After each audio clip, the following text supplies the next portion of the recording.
Bonjour à tout le monde et aujourd'hui nous allons aborder les crises chez les enfants autistes. Et d'abord, ce qui serait bien, c'est de déterminer ce qu'est une crise. Parce qu'une crise, on croit toujours que c'est un comportement hyper débordant où l'enfant il doit hurler, il doit...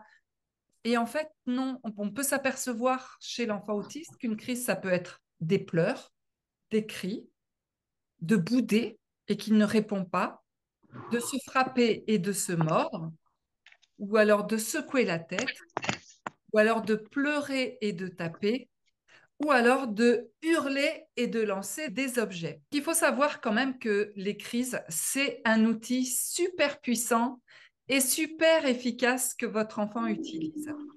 C'est pas parce qu'il est avec TSA qu'il fait des crises, hein, c'est surtout parce que c'est un être humain et qu'ils font comme les autres, mais en plus fort. Quel genre de crise a vos enfants? Ils font quoi les vôtres quand ils crisent? Oumou, il fait quoi le tien? Moi, il se lance, jette par terre. Il se Deux jette fois, par terre? Ok, oui, il se jette par terre. Deux fois, il fait des jets de trucs, d'objets. Deux fois.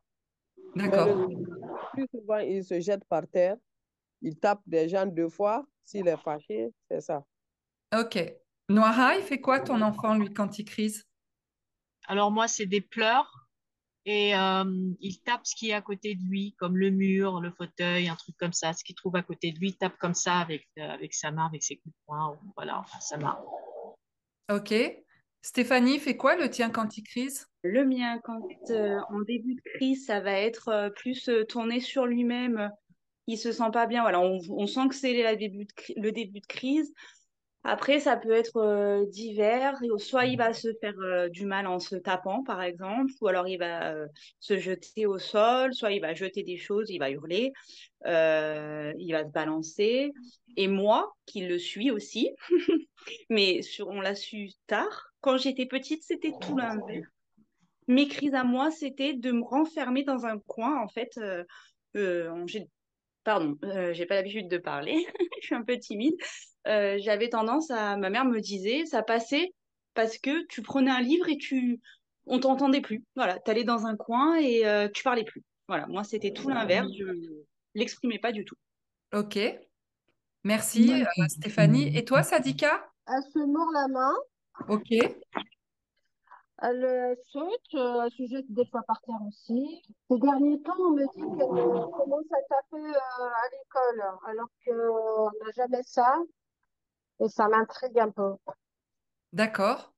Et Daniel, est-ce que tu es toujours avec nous? Oui, oui, oui, je suis là. Oui, oui. Tu veux plus te montrer toi non plus? Voilà, c'est ça. Oumou, on est les meilleurs, Oumou. Voilà. Daniel, comment il manifeste les crises, ton petit-fils? Alors, ça commence par des pleurs qui s'intensifient, des crises d'angoisse. Et avant-hier, il a mordu la l'AESH et son éducatrice. Ok, Donc, ça devient difficile. ok. Pour commencer à sortir de ce cercle infernal, eh bien, ce qui est important, c'est ce qui se passe à l'intérieur de vous quand il pleure. Est-ce que vous vous dites, ah non, ça va recommencer? Ou alors non, je veux plus revivre ça. Non, pourquoi moi? Qu'est-ce que j'ai fait de mal? Je dois pas savoir m'y prendre. Qu'est-ce que vous vous dites quand votre enfant il crise? Moi, deux fois, je laisse passer. Je ne lui regarde pas, mais il cherche à attirer mon attention parce qu'il veut coûte que je réagisse, parce qu'il me regarde dans les yeux. Il veut que je fasse quelque chose. Deux Ok. fois, je laisse passer, mais deux fois, je n'arrive pas, je crie. Je dis, et tu arrêtes maintenant, c'est fini. Et ça marche? Deux fois, oui. Et des fois Deux fois, non. il m'oblige à agir. Je dis à ses frères de ne lui regarder pas. S'il n'est pas en danger, ne lui regardez pas, ne répondez même pas à ce qu'il fait. Mais deux fois, il me pousse à parler. Je parle deux fois. Ah, et comment il te pousse à parler? Ah, ah, il insiste, il se jette par terre, il crie, ce genre de choses. Ok, donc on va Parce voir. qu'en faisant, lui-même, il me regarde. Il veut que je fasse quelque chose. Ok. Oui, Daniel, toi, qu'est-ce que tu ressens quand ton petit-fils y crise? Ben, un peu démunie. Et bon, on essaie de le contenir, mais bon, c'est difficile parce qu'il a une force incroyable. Et sinon, ben, c'est vrai que quand on essaie de lui dire quelque chose, il n'écoute absolument pas. Il n'est pas là, il n'est plus là, quoi. Voilà. D'accord, ok. Je vois qu'il y a marqué Laurent qui vient, mais c'est pas Laurent, c'est une nouvelle personne qui vient d'arriver. C'est quoi ton prénom? Bonjour, c'est Bonjour. Valérie. Bonjour Valérie. Alors, moi, je voulais savoir, Valérie, parce que tu arrives un petit peu à brûle-pourpoint, on parle des crises aujourd'hui. Comment tu te ressens à l'intérieur de toi quand ton enfant y crise? Ah, mal, très mal. Qu'est-ce que Je me tu... sens démunie. Je Ouais, ne sais pas quoi faire pour le calmer. ok. Et est-ce que vous vous dites, j'espère, quand il est à l'extérieur, j'espère qu'ils vont pas appeler la police ou de vous dire que ben, vous seriez bien mieux au travail ou alors que vous pensez que votre enfant, quand il crise, il vous aime pas? Non, je pense pas qu'il m'aime pas. Il essaye Non. d'extérioriser quelque chose que malheureusement, bah, il n'arrive pas. Comme Que il tu est ne comprends non-verbal, pas. Ouais, que tu ne comprends. peur que les gens appellent la police, non. Ok, En soi, c'est très rare qu'il me fasse des crises dehors. J'ai eu quand même si une fois une intervention parce qu'il m'avait tapé dans le train et il y a quelqu'un qui voulait m'aider.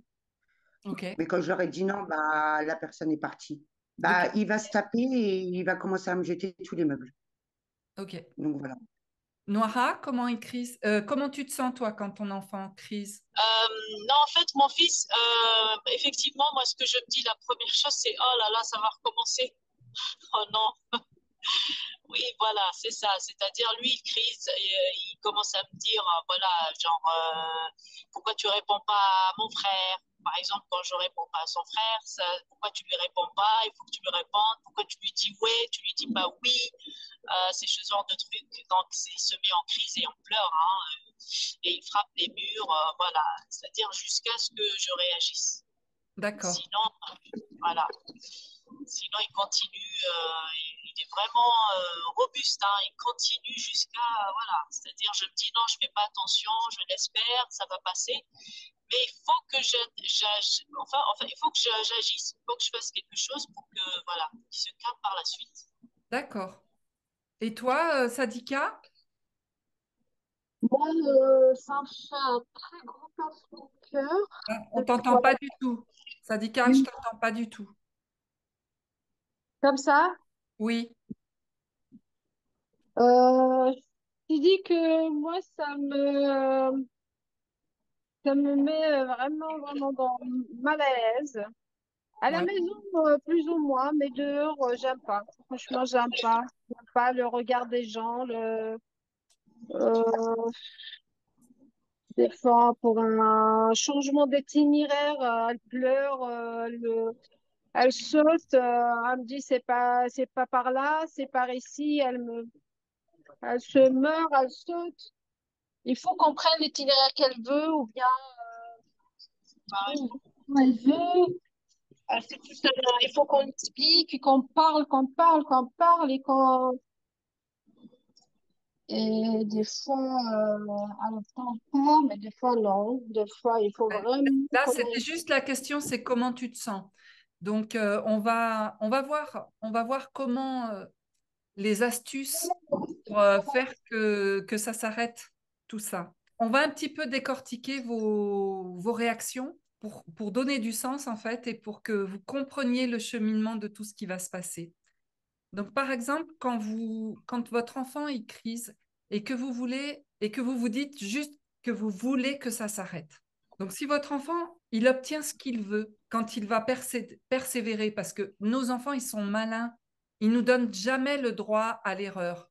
Hein, il suffit qu'on fasse une erreur à une fois et ils vont très vite nous le faire remarquer. À chaque fois que il va criser, il obtient ce qu'il veut.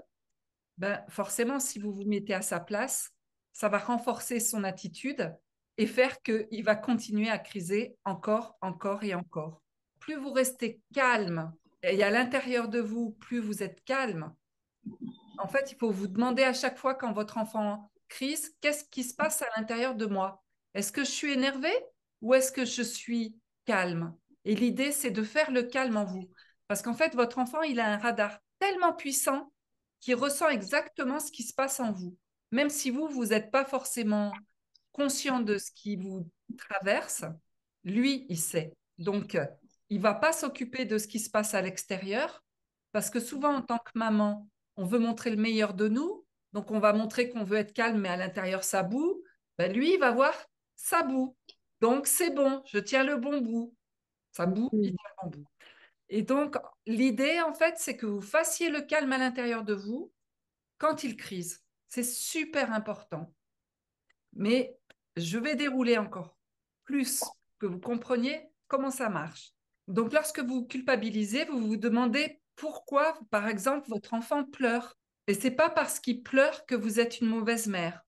Si j'accepte ce fait, si vous acceptez ce fait, de c'est pas parce qu'il pleure et que vous êtes une mauvaise mère, déjà vous serez beaucoup plus calme à l'intérieur de vous. Vous pouvez aussi vous dire que votre enfant vous fait de la peine parce qu'il a déjà assez de peine avec son autisme et donc ça va en rajouter encore des couches.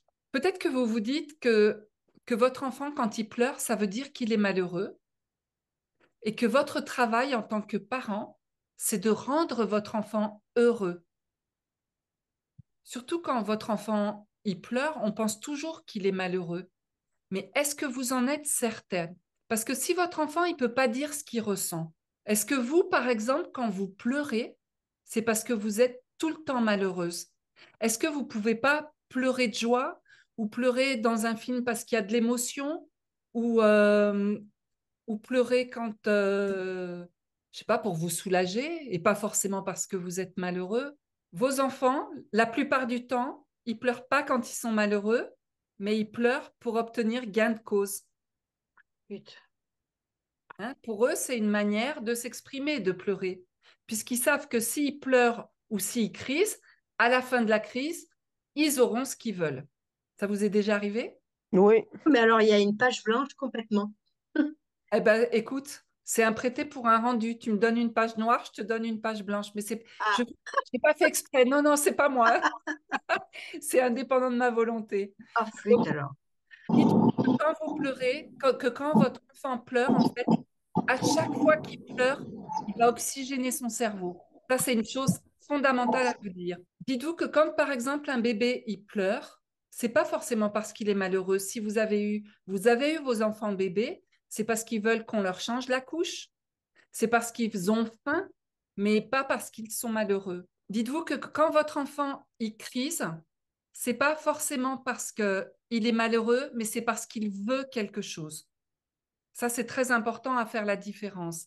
Et parce qu'il exprime une envie. Alors là, on va aborder quelque chose de très important, c'est que votre enfant, lorsqu'il crise, il va vous regarder. Souvent, c'est pour savoir ce que vous ressentez.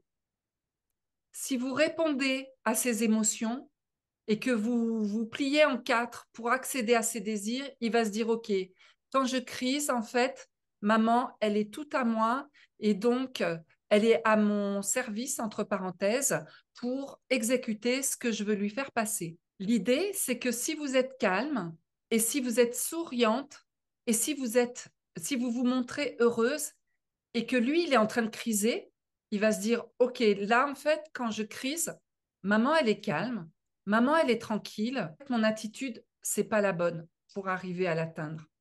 Donc, il va falloir que je trouve une autre solution. Mhm. Donc, sachez que votre comportement va avoir un impact énorme sur son comportement. Sachez aussi, votre rôle, ça n'est pas de le rendre heureux. Je dis, c'est difficile même. De rendre quelqu'un heureux, c'est difficile. Exactement. C'est difficile de Mhm. rendre un enfant heureux, mais c'est surtout, c'est pas votre rôle et c'est pas mon rôle et c'est pas notre rôle. Mhm. Notre rôle, c'est de le guider dans la société en l'aidant à savoir comment traverser les défis. Mhm. C'est en lui donnant les outils pour savoir quoi faire quand il y a une situation qui est confrontante pour lui. Mhm. Et dans ça, vous allez être super aidante. Mais son bonheur, ça ne vous appartient pas. Non. Par exemple, si vous l'amenez, je ne sais pas, on va dire, je vais vous donner un exemple. Ça correspond peut-être pas à votre enfant, mais c'est pour que vous compreniez. Si par exemple vous l'amenez à l'école ou à l'IME ou en institut et que votre enfant il fait une super crise parce qu'il ne veut pas y aller, et alors vous avez les boyaux tordus à l'intérieur et vous souffrez grave de le voir dans cet état-là parce que vous le plaignez, vous vous dites, toi, le pauvre, c'est compliqué, mon Dieu, j'ai mon cœur de maman qui saigne. OK. Comment vous pensez que ça va aider votre enfant? Alors que si à l'intérieur de vous, c'est calme, vous vous montrez sereine et j'allais dire contente, c'est un bien grand mot, mais en tous les cas, au moins sereine.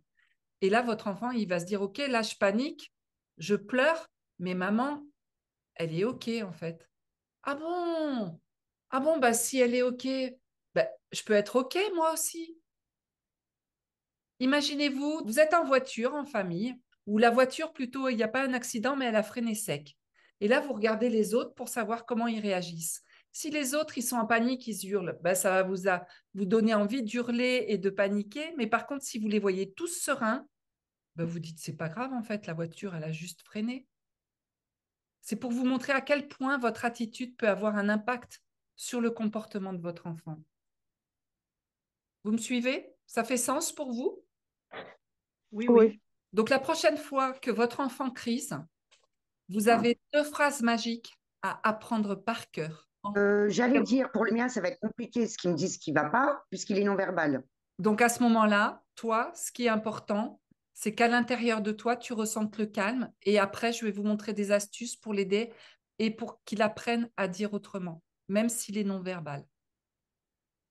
Tu vas lui montrer par ton comportement que la crise va servir à rien parce que même s'il est non-verbal, il sait que si par ces crises, il peut obtenir des choses. On est d'accord? Ouais. Ok. Donc toi, tu vas lui apprendre à être autrement pour obtenir des choses. Que c'est pas forcément par des crises qu'il va pouvoir l'obtenir. Il a quel âge? Bah, moi, je vous dis franchement, quand il cassait tout dans sa chambre, je le laissais casser. Je ne Ouais. m'interposais pas. Mais une fois, ça m'a tellement énervé que je me suis mis à tout casser avec lui. Ok. Et du coup, il s'est arrêté. Du coup, il s'est arrêté, il m'a regardé du style, bah, pourquoi tu casses tout? Bah, je fais comme toi. Tu casses, je casse. Quand on aura marre, on arrêtera de casser. Alors ça, c'est une super solution qu'il a arrêté de casser. Mais ce que tu peux faire aussi, c'est utiliser ce comportement même quand il n'est pas en colère. C'est-à-dire quand il fait des choses qu'il aime pour pouvoir, comment dire, parler sa langue. Et comme ça, lui, il va apprendre à parler la tienne. Et entre parenthèses, s'il est non-verbal et que tu es dans le groupe de l'Académie de l'autisme, il y a 30 épisodes pour déclencher le langage à l'intérieur. C'est offert. Je sais pas si... Il est verbal quand il a envie. Quand il a envie, il peut dire certains mots. Ah, c'est pas la même chose. Ok, ok. Mais il va pas faire des phrases. Et quand il va pas être bien, il va pas forcément le dire. Ok. Donc, il est verbal. Mais il est verbal s'il dit des Bon, mots. ouais, Juste qu'il faut lui donner envie. Mais je t'invite à regarder les épisodes, ça va beaucoup t'aider. d'accord. Je regarderai. Allez, on continue. Excusez-moi, je me permets d'intervenir. Oui, Noira. Non, c'est Stéphanie, mais c'est pas grave. C'est- Je voudrais Ah, juste pardon, revenir. excuse-moi, je t'avais pas vu. Il Ah n'y oui, a puis pas tu as la de main levée en plus. Non, bah, j'attends, il n'y a pas de souci. Euh, Juste revenir sur le principe de la crise, parce que peut-être que c'est moi qui comprends mal, mais j'ai l'impression qu'on parle des crises qui sont un peu dues à la frustration, entre guillemets, c'est-à-dire je veux quelque chose, je ne l'obtiens pas. Forcément, je ne sais pas trop gérer, moi c'est ça que je veux, je ne comprends pas pourquoi on ne me le donne pas, ou des choses comme ça. Mais peut-être que je comprends mal. Parce que vous dites que la crise, c'est parce que la personne n'obtient pas ce qu'elle veut. Mais qu'en est-il c'est peut-être le cas aussi, c'est pour ça que je demande, qu'en est-il des crises qui sont, euh, qui sont pas dues à première vue à je veux quelque chose mais je ne l'ai pas. Je prends un exemple. Mon fils, tous les soirs, il sort de l'école et il est en crise. J'ai pas l'impression, peut-être que je me trompe, moi quand j'analyse, j'ai pas l'impression que c'est une crise due à je veux pas rentrer, donc on rentre pas, je fais la crise, ou au contraire, je veux aller là, je veux rester à l'école, ou je ne sais quoi. Bref, vu que à ce moment-là, il ne verbalise pas, j'arrive pas à savoir. J'ai plus l'impression, parce que par contre, en analysant, rien, entre guillemets, hein, est fait à l'école pour lui, donc du coup, il a pris sur lui et ça explose. Mais peut-être que j'ai mal compris et que c'est indirectement, pardon, directement une conséquence effectivement de sa journée, mais indirectement aussi une demande. Est-ce que c'est possible? C'est les deux. Dans ce que tu viens de dire, c'est possible qu'il est tellement accumulé dans sa journée qu'il relâche dès qu'il te voit, Ouais. parce que tu es la seule personne avec qui il va pouvoir se permettre de le faire. Et il a quel âge ton enfant? 6 ans et demi. Il a 6 ans et demi, ok. Quelle est ton attitude quand il fait ça? Ah, moi, je suis tout à fait stoïque, mais parce que honnêtement, moi, les seules crises que je fais moi, puisqu'encore à l'heure actuelle, j'en fais, hein, mais elles sont plus modérées, ce sont des crises, pas de frustration, mais de trop-plein. Et donc, je sais que dans ces moments-là, vaut mieux pas qu'on surréagisse quand on est devant moi, vaut mieux le laisser et ça va passer. Donc, je réagis pas, ou du moins, euh, je ne réagis pas comme il aimerait. Je sais, j'ai déjà testé. Je sais que de rentrer dans la confrontation à ce moment-là ne sert à rien. Donc, du coup, je réagis en lui parlant doucement, en disant, allez, on y Hmm. va, et je fais pas cas, en fait. Voilà. Ok. Mais ça reste très compliqué quand même. Il Comment y a des tu... fois, nous, on n'est pas au top. D'accord. Quand tu dis que toi, tu fais une crise, comment tu l'exprimes ta crise? À l'heure qu'il est aujourd'hui, il y a des fois où je la sens arriver. Donc, je me mets à l'écart et j'essaye de respirer et de souffler. Et c'est compliqué parce que les enfants, ils comprennent pas forcément. Donc, des fois, ils viennent me voir. Donc, j'explique, je verbalise, j'explique. Je dis, maman, elle va pas bien là. Ça fait trop dans sa tête. Donc, il faut la laisser un petit peu.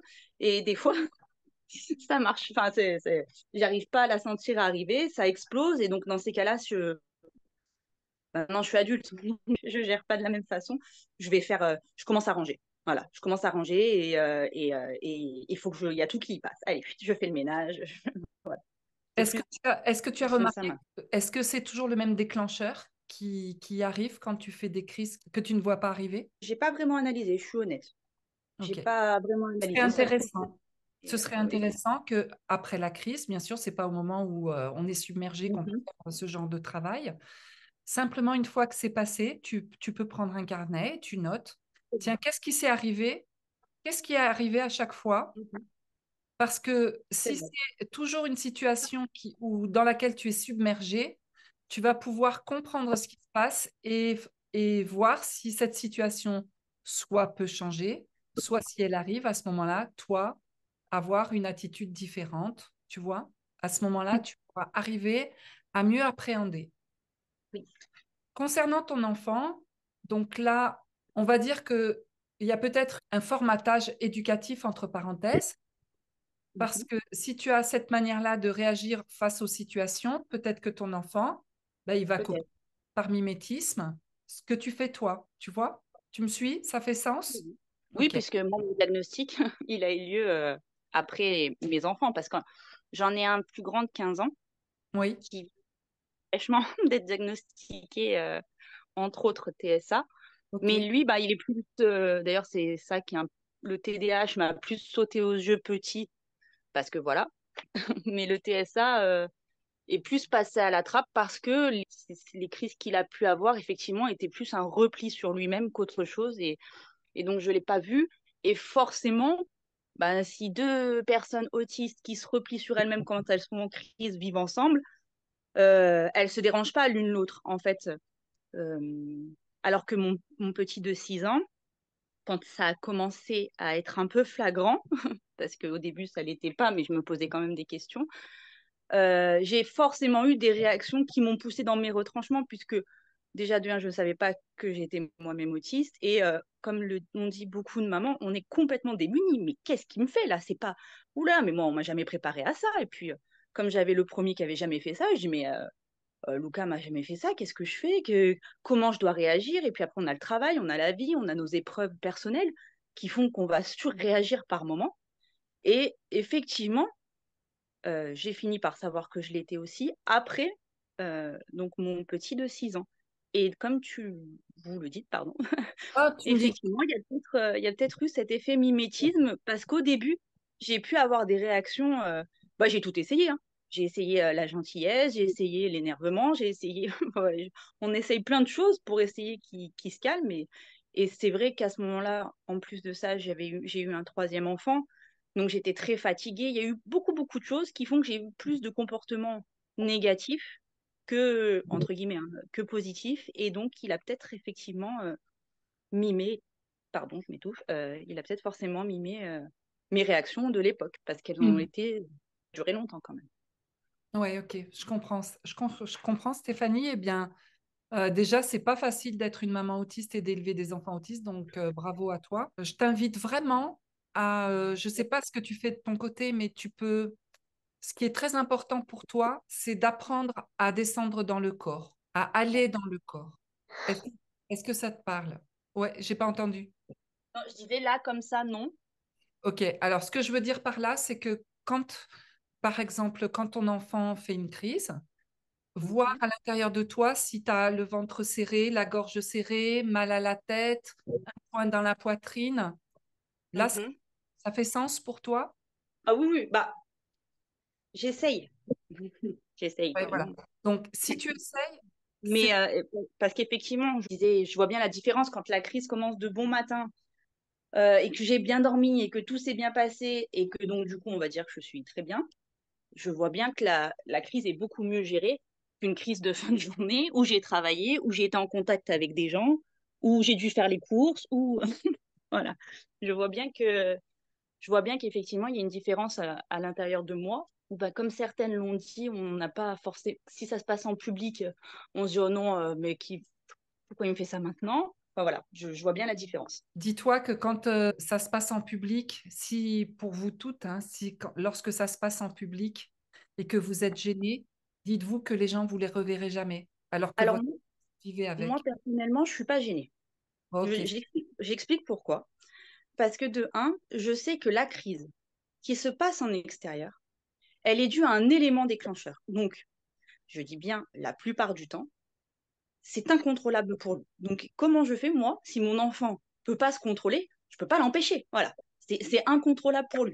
Donc, du coup, on gère comme ça. Et la deuxième chose, je sais pas si les autres mamans seront d'accord avec moi, combien de fois, moi, j'ai été gênée par le comportement des gens qui n'ont aucun handicap, mais qui s'adressent des fois à leurs femmes, à leurs enfants.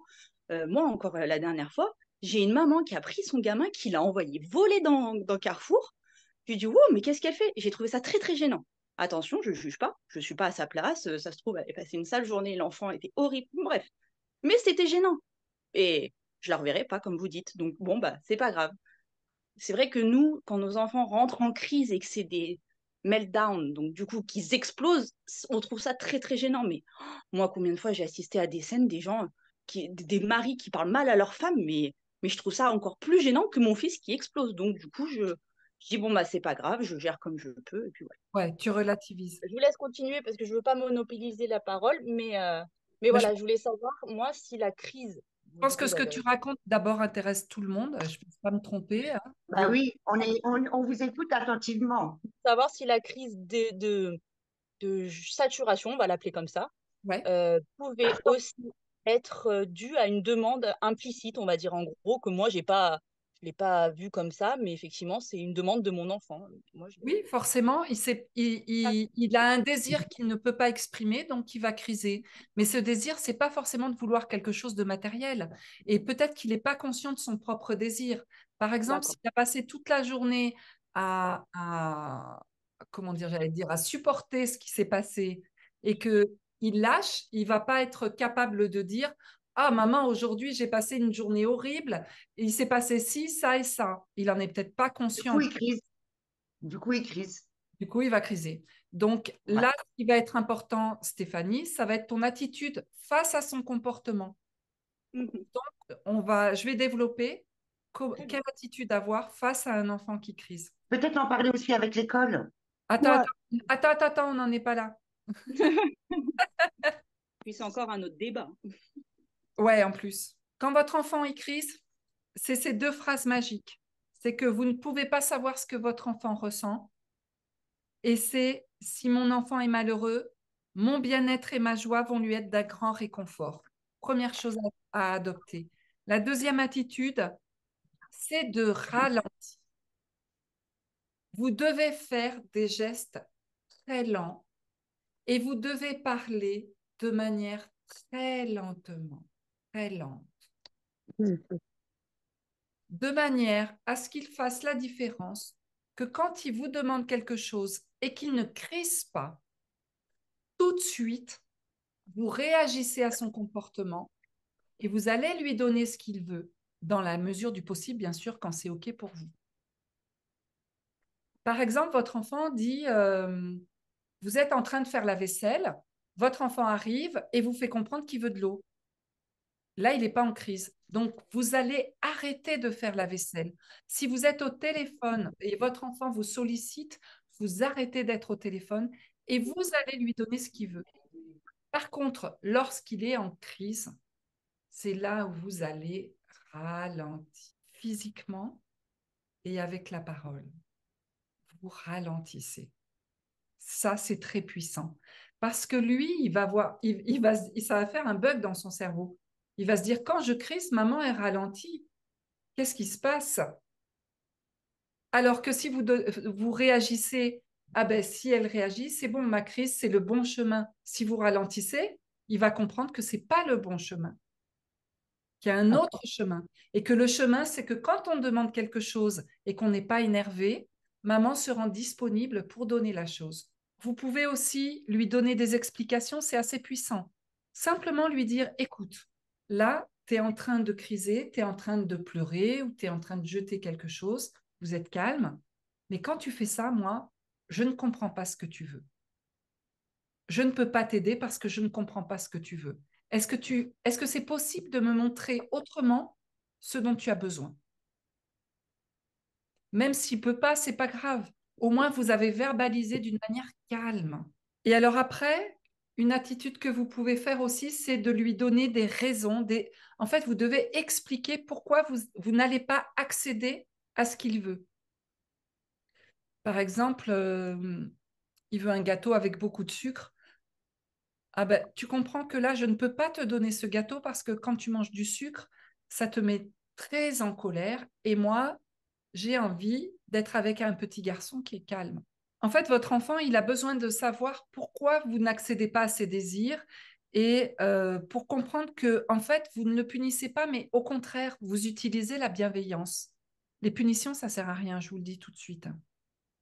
Ça va renforcer ce comportement.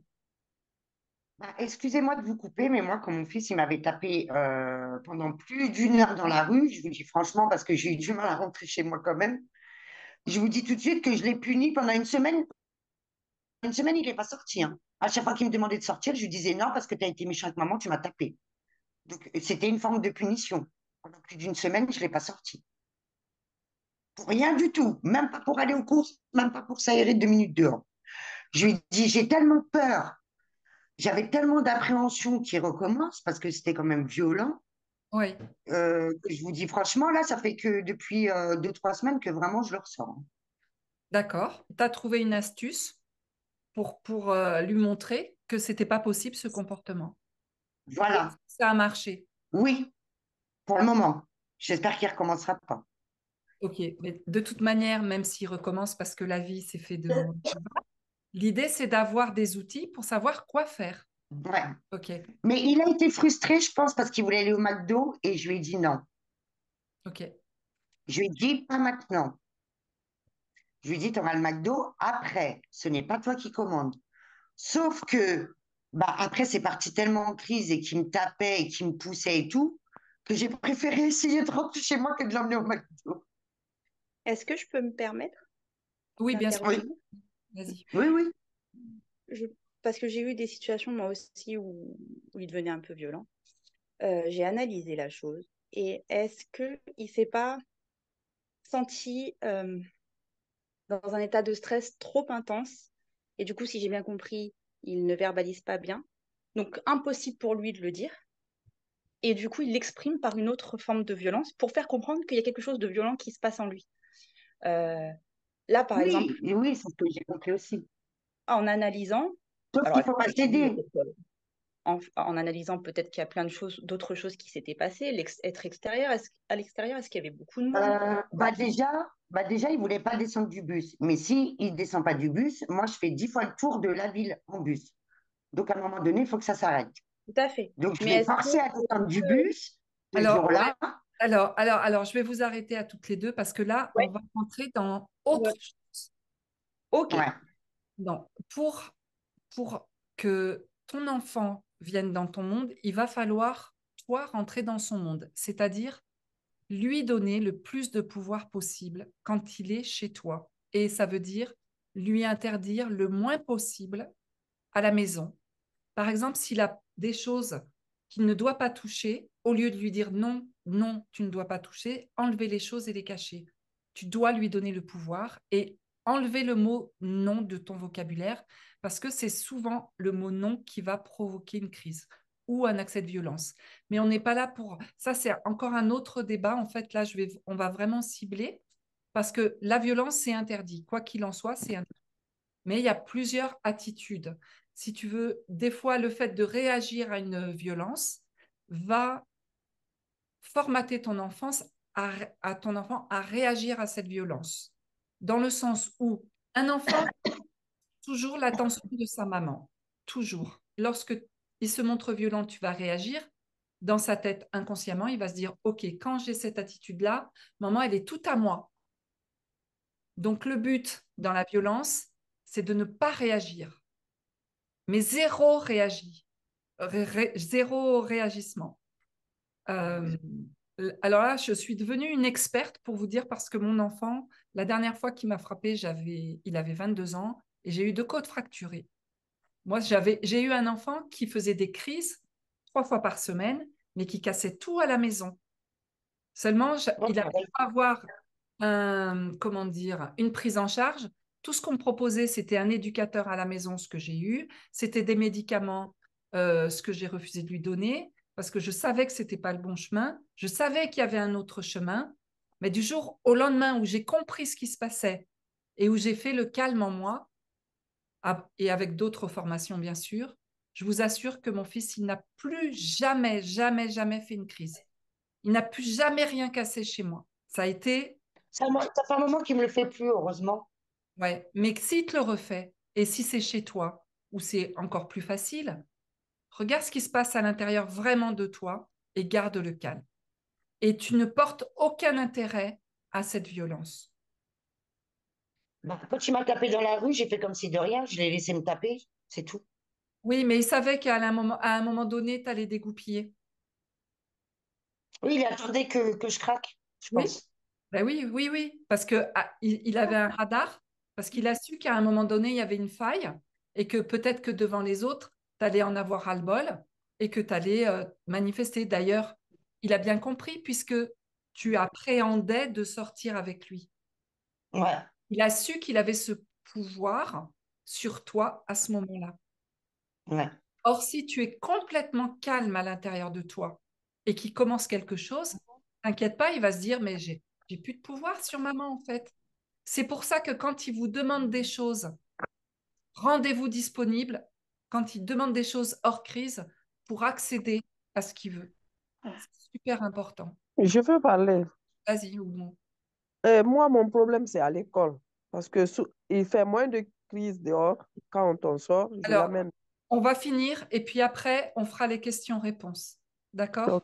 Je Ok. vais juste finir parce que comme ça, on pourra vraiment débattre des situations qui vous animent et que vous traversez pour, D'accord. euh, pour démêler tout ça. D'accord? Ok. OK. Donc l'idée, en fait, c'est que vous pouvez aussi lui montrer une autre manière de communiquer en trouvant des alternatives. Par exemple, c'est de lui montrer, est-ce que là, c'est parce que tu as besoin d'avoir la fenêtre ouverte? Est-ce que c'est parce que tu veux un autre gâteau? Est-ce que moi, je peux, par exemple, s'il veut un gâteau super sucré, est-ce que moi, je peux te proposer une pomme? Trouver une autre chose pour voir si ça peut marcher. J'ai pas dit que ça va marcher à 100%, mais comme chaque enfant est différent, ce qui est intéressant, c'est d'essayer plusieurs choses pour voir ce qui résonne avec votre enfant. Et alors surtout, surtout, surtout, c'est de persister avec amour. C'est vraiment, c'est puissant. Peut-être que lorsque vous allez agir très lentement et parler très lentement, ça va peut-être prendre un petit peu de temps pour votre enfant de comprendre que vous faites ça quand il crise et que lui, c'est pas l'attitude la plus adaptée qu'il ait pour réagir, mais ne lâchez rien. Comment réagir quand votre enfant se met en colère sans que vous compreniez pourquoi? Déjà, vous allez voir comment vous vous sentez à l'intérieur. Est-ce que je suis énervée? Est-ce que là, j'ai le stress? Est-ce que j'ai la gorge serrée? Est-ce que j'ai mal au ventre? Comment vous vous sentez? Après, vous avez ralenti. Vous lui avez donné des explications, mais ça ne marche pas. Vous avez offert une alternative et ça ne marche toujours pas. Et vous essayez de lui être utile, mais ça ne marche pas non plus. Donc, dans cet exemple, il faut absolument, absolument persévérer avec amour et utiliser les techniques que je vous ai dites parce qu'elles vont toujours apporter des résultats. En fait, votre plus gros atout, ça va être la persévérance. Effectivement, des fois, vos enfants peuvent pleurer parce qu'ils ont une douleur physique et parce qu'ils ne se sentent pas bien, parce qu'ils se sont fait mal. Alors, dans ce cas, bien sûr, il faut faire l'impossible pour le soulager. Ça, c'est entendu. Il y a certains signes qui ne trompent pas. Par exemple, si votre enfant se tient la tête ou s'il frotte l'endroit qui fait mal, ou alors il a besoin de rester allongé, là, vous savez vraiment que c'est physique en fait. Et dans ce cas, on réagit ou bien Dans là, ce on fait... cas, tu fais tout pour trouver une solution pour qu'il aille mieux. Mais toujours, toujours reste calme. Parce que s'il voit que tu paniques, ça peut déclencher chez lui une panique supplémentaire. D'accord. Et puis, c'est pas parce que il a mal qu'il est forcément malheureux. Il a mal, c'est une douleur physique qui va passer. On va voir un petit peu les causes ou les crises sans les causes apparentes. Donc là, ça va rejoindre ce que tu disais, Stéphanie, c'est-à-dire que l'enfant, il est trop stimulé ou trop fatigué. À ce moment-là, tu sais que c'est pas du tout en le grondant ou en lui parlant que ça peut, comment dire, atténuer sa crise. C'est simplement le mettre dans un endroit calme et de ne pas réagir.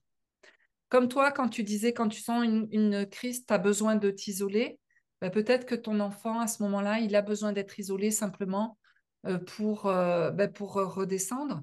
Et peut-être que juste ta présence, sans rien dire, peut agir pour l'apaiser. Peut-être que votre enfant, vous l'avez peut-être vécu ça, il va vous dire oui à quelque chose, 2 secondes après, il va vous dire non, je veux pas, 2 secondes après, il va vous dire oui, je veux, et il va changer comme ça d'avis sans arrêt. Ça vous est déjà arrivé? Par exemple, je veux une assiette comme ça, ou je veux un verre, un tel verre ou une telle fourchette, et vous lui donnez la fourchette, c'est pas la bonne. Il va la jeter, mais après, il reveut la fourchette. Après, il va la rejeter. Après, il va la revouloir. Après, il va la rejeter. Et vous pouvez y passer des heures comme ça. Donc ça, c'est un peu un manque de flexibilité, mais ça, c'est le manque de flexibilité, c'est quand même dû à l'autisme. Non, moi, j'ai pas eu de réaction comme ça vis-à-vis de Sofiane. Non. Ok, c'est pas obligé. Première, pour ma part, non.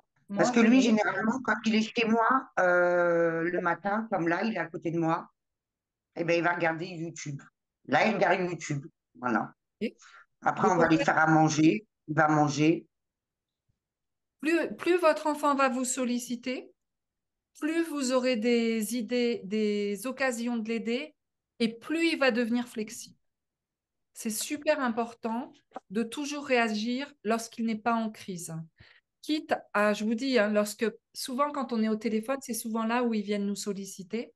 Ben, c'est à ce moment-là qu'il faut raccrocher et de dire oui, qu'est-ce que tu veux, qu'est-ce que tu as besoin, ou alors vous le prévenez avant d'aller au téléphone de passer un coup de fil. Là, je vais passer un coup de fil, ça va durer 2 minutes. Enfin, il y a des manières de réagir par rapport à ça. Je vais un petit peu récapituler ce que je vous ai dit tout ce matin. C'est de vérifier votre niveau de stress à vous quand votre enfant est crise, où ça se passe dans le corps. Est-ce que c'est la gorge serrée, le ventre qui est serré, une pointe dans la poitrine, mal au dos, mal au rein?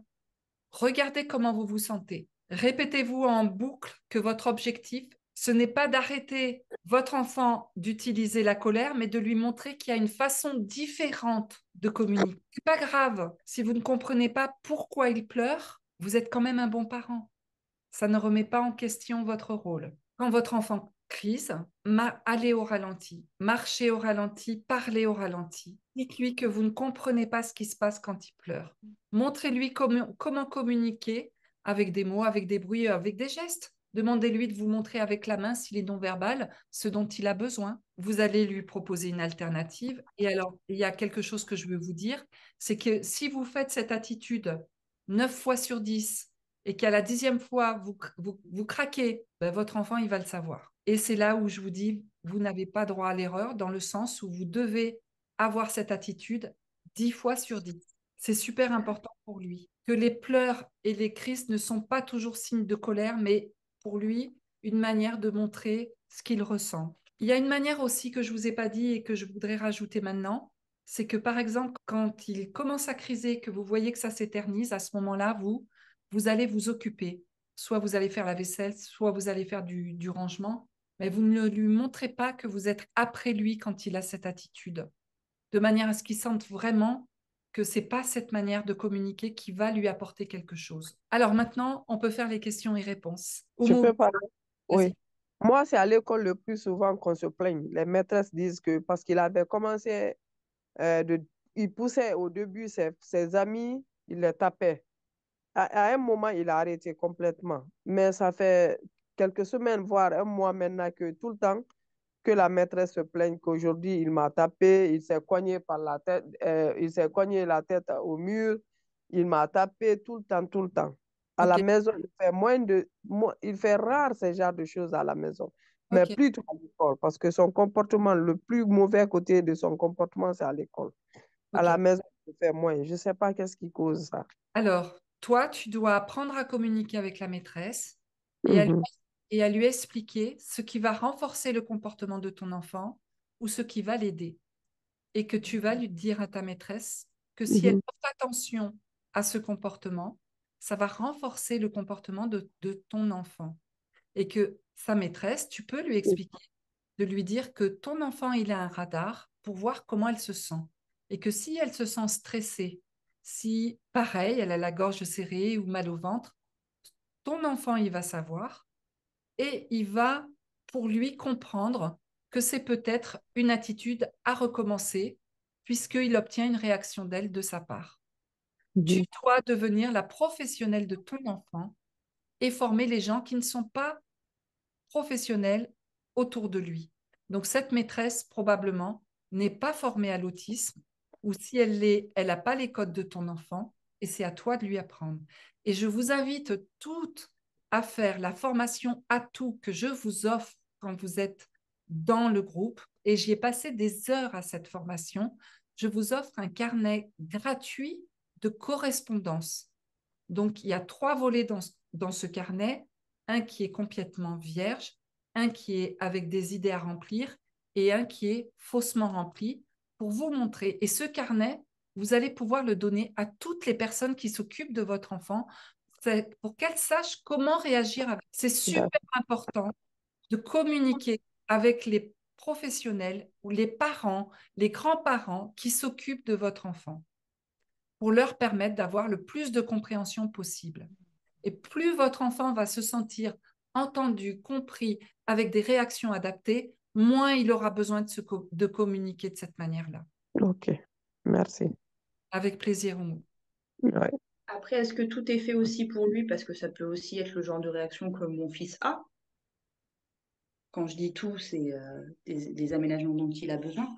C'est impossible. C'est impossible d'avoir 100% de choses adaptées à l'enfant. Et l'enfant, s'il a que 99% et 1% qui ne convient pas, il risque de focaliser sur le 1%.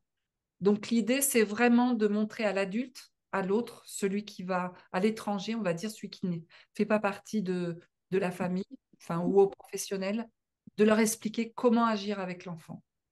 C'est super important.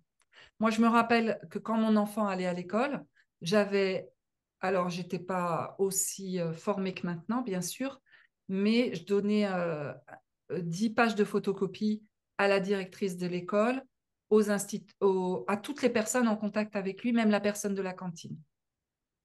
C'est super important que les gens doivent savoir comment faire avec votre enfant. Plus vous rentrez en communication avec les instituteurs et les institutrices, moins ils se sentiront démunis parce que déjà, nous, en tant que parents, on peut se sentir très démunis alors que c'est notre propre enfant. Imaginez le professionnel pour qui c'est pas son propre enfant. C'est encore plus difficile. Donc, il faut leur faciliter la tâche. Absolument. Il faut en faire des alliés. Absolument. Ouais, mais alors moi, je parle pour moi, attention. Vas-y. Autant que mon grand que pour mon petit, ils ne veulent pas être nos alliés. Alors, je dis pas, c'est pas la généralité, hein. J'en connais d'autres. D'ailleurs, une maman qui est en cours d'habilité sociale, son fils est avec le mien. C'est une institutrice et je vois tout ce qu'elle fait pour des enfants qui sont même pas neuroatypiques. Mais la Ouais. plupart du temps, ils ne veulent pas être nos alliés. Donc, Alors, comme Stéphanie, donne-moi un exemple dans lequel l'institutrice ne veut pas être ton allié. mon institutrice, elle ne met pas en place ce qui est dit dans le PPS. Parce que j'ai jamais fonctionné comme ça, je cite. Euh, L'institutrice, quand on lui dit des choses qui ne sont pas dans le PPS, par exemple, Milan ne supporte pas de travailler avec des gens autour de lui. Tout comme à la maison, il ne supporte pas de manger avec des gens autour de lui. Il y a des choses, voilà, où on va faire en sorte de l'amener vers cette situation-là, parce que la vie, c'est de manger avec des gens. Mais il y a des fois où il faut analyser, et non, là, ça ne matche pas. Eh ben non, elle dit, mais moi, j'ai toujours fait travailler mes enfants en îlot. Il va travailler en îlot et il va y arriver. Voilà, c'est même le En timer, îlot, ça veut dire quoi? par groupe de 6, ils font un îlot, l'étape pour Alors, l'enfant. eh ben Ouais. là où tu peux rentrer, essayer de rentrer en communication en disant, parce que est-ce qu'elle se plaint de ton enfant? Ah non, non, elle se plaint pas. Par contre, moi, je m'en plains parce que le soir, ma vie est un enfer. Voilà. Et que moi, je ne constate pas ça quand il est à la maison. Voilà. Donc, oui, effectivement, comme tu le dis, euh, tout ne sera jamais tout fait pour cet enfant qui deviendra un adulte plus tard. Donc, forcément, il faut qu'il soit exposé. Mais si déjà beaucoup de choses sont faites et qu'en plus, comme tu le dis, la personne a conscience que, bah non, tout ne sera pas tout fait et que dans les moments où les choses ne sont pas faites pour lui, il faut avoir un comportement adapté, bah là, ça match, il n'y a pas de problème. Je suis Ok, persuadée. alors, Stéphanie, comment réagit la maîtresse quand tu lui dis, écoutez, moi, vous mettez pas ça en place, mais c'est moi qui trinque le soir. J'espère que je ne vais pas te choquer, Caroline. Je vais te dire exactement la phrase qu'elle a dite, puisqu'elle a répondu texto. J'ouvre les guillemets, ce qu'il se passe en dehors de ma classe ne me regarde pas. Ok. Est-ce que Voilà. tu as pu parler avec le directeur? Non, puisque moi, je me retrouve en fait dans cette facette de l'autisme où, comme je fais dans les moments de grand stress, je me retrouve en shutdown, et ben, je n'arrive pas à m'exprimer. En fait, je suis sans cesse mutique. Par exemple, là, c'était le SS. Et quand elle a dit ça, je me suis complètement retranchée sur moi-même. Ma crise a duré 2 jours Ok. où je suis rentrée chez moi, j'alternais les phases où j'explosais quand mes enfants n'étaient pas là et je me retranchais sur moi-même. Et donc, j'ai vraiment ce problème d'arriver à communiquer avec eux. J'essaye, hein, pourtant, Alors, régulièrement. oui, C'est Stéphanie, compliqué. je t'invite à ne jamais communiquer avec eux lorsque tu es en stress. C'est Ah oui, ah impossible. non, non. Justement, j'essaye quand je ne le suis pas.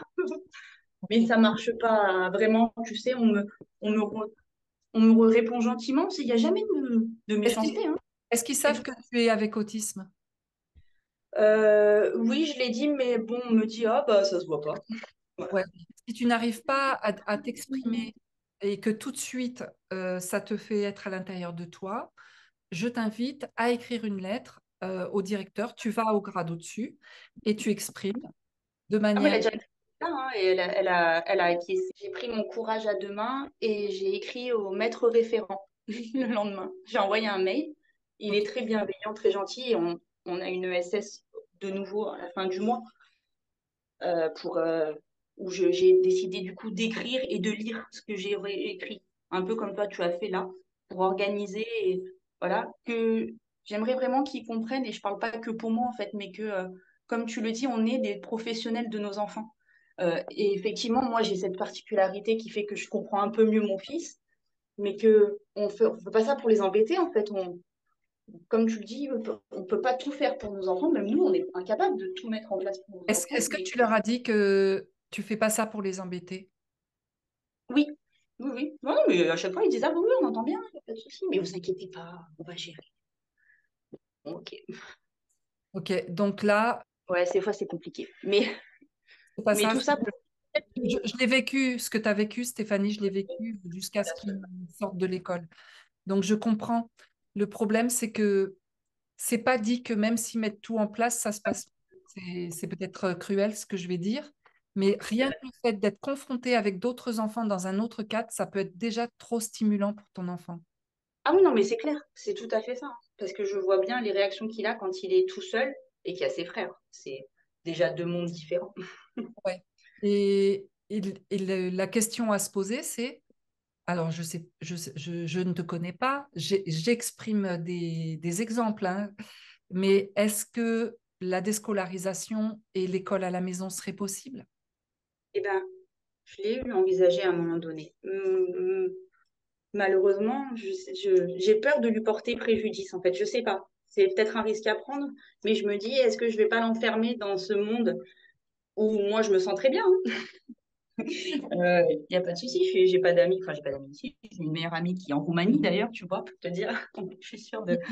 Stéphanie, il ne faut pas avoir peur de rendre nos enfants heureux. On ne peut pas forcer un enfant à penser qu'il va se sociabiliser en le mettant dans un cadre qui ne lui correspond pas. Ah bah oui. Et l'idée, c'est que tu peux très bien le déscolariser pendant un an et penser que l'année d'après, tu le rescolarises.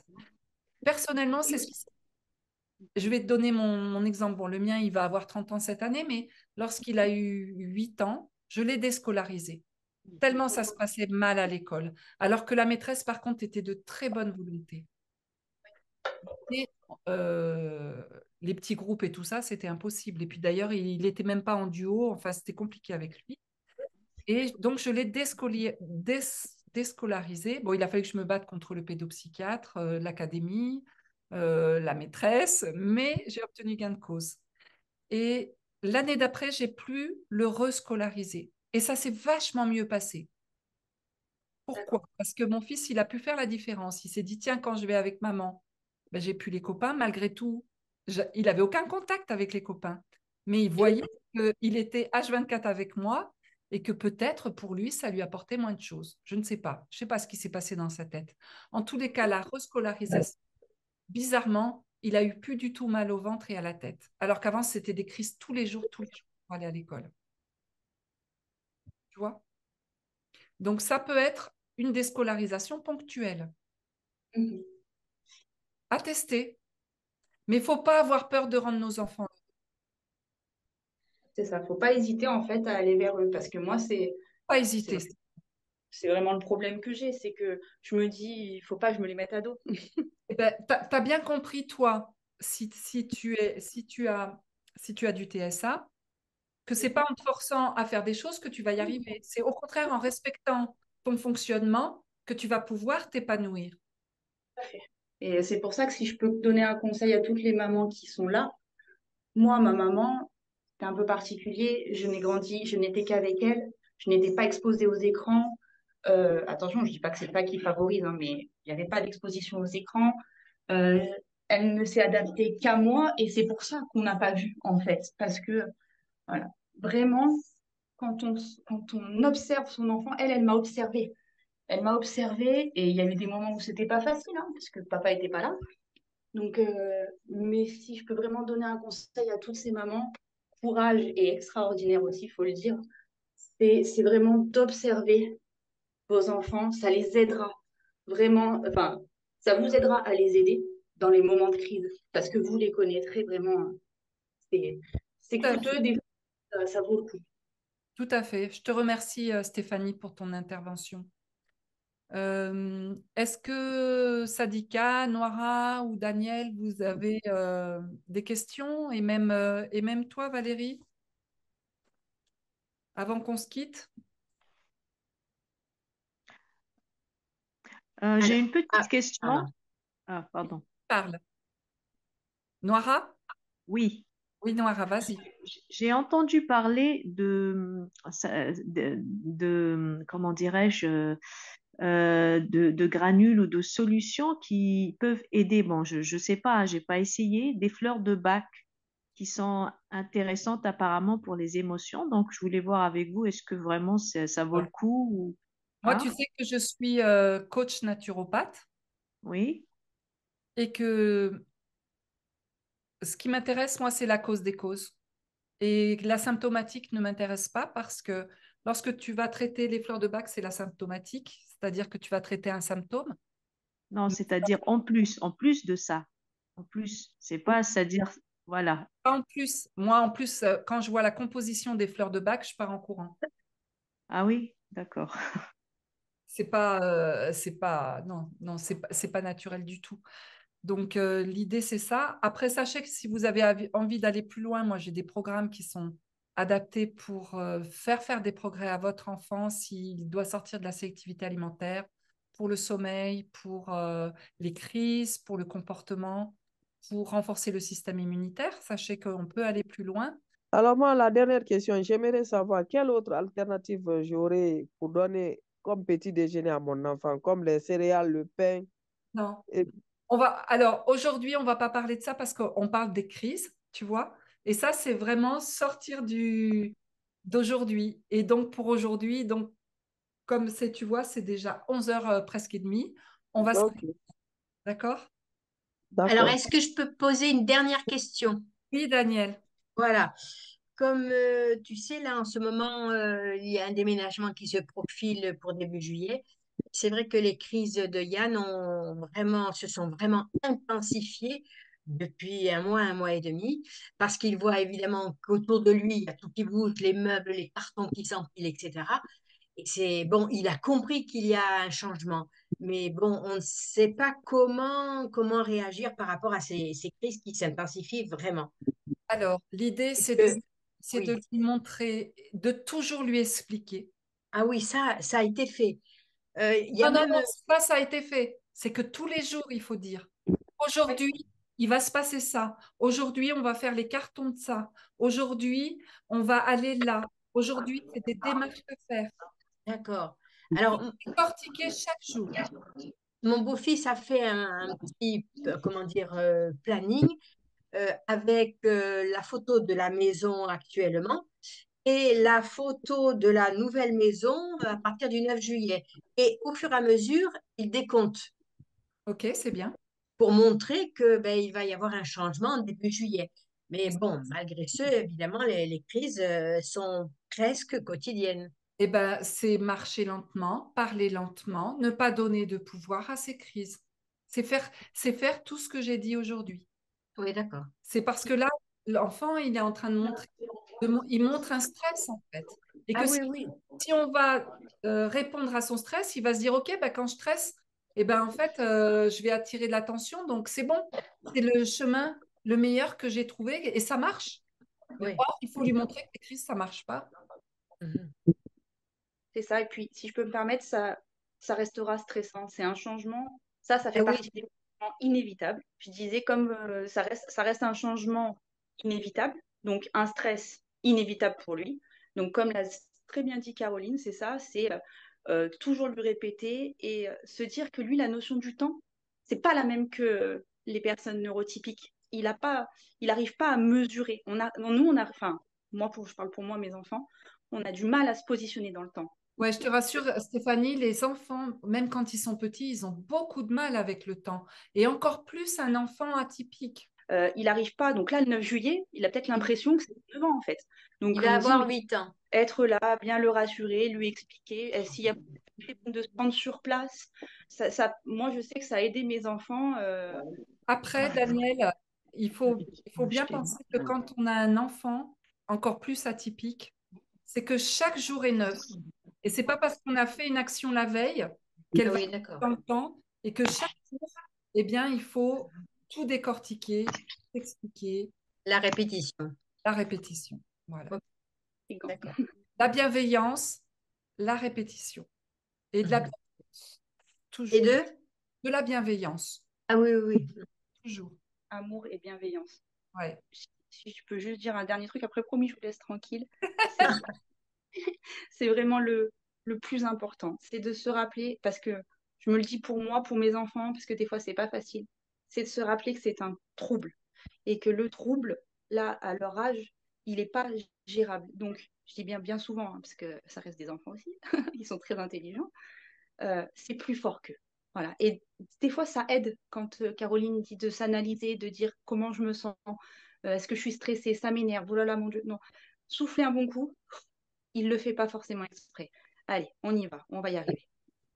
Moi, c'est ce qui m'aide beaucoup dans les moments de forte crise parce que je pense vous êtes toutes comme moi. Il y a des fois, pourquoi maintenant? Parce que je suis pas en état de la gérer ta crise. Mais comme l'a expliqué Caroline, ils le sentent et c'est dans ces moments-là, ça explose en général. Ils sentent qu'on n'est pas bien. Mais Bien ça aide du coup à les aider. Vous êtes des vases communicants avec vos enfants. C'est-à-dire que vous ressentez quand il va pas bien, mais lui ressent quand vous n'allez pas bien. Et ce sont des éponges émotionnelles, complètement. Donc, l'idée, c'est de vraiment apprendre à faire le calme en vous quand vous vous occupez d'eux. Donc, on va s'arrêter là parce que sinon, on peut rester 4 heures. Ce serait avec grand bonheur, mais le temps passe pour tout le monde. Et je vous remercie infiniment d'avoir été présente. Merci bien. Merci Et bien. Bonne Marie, journée à à toi. Moira, à Valérie, à Bonne Sadika journée à toutes les et à mamans. vous. Ouais. Merci, au revoir. Merci pour votre engagement. Avec Merci. plaisir. Avec plaisir. Et Merci. bonne continuation.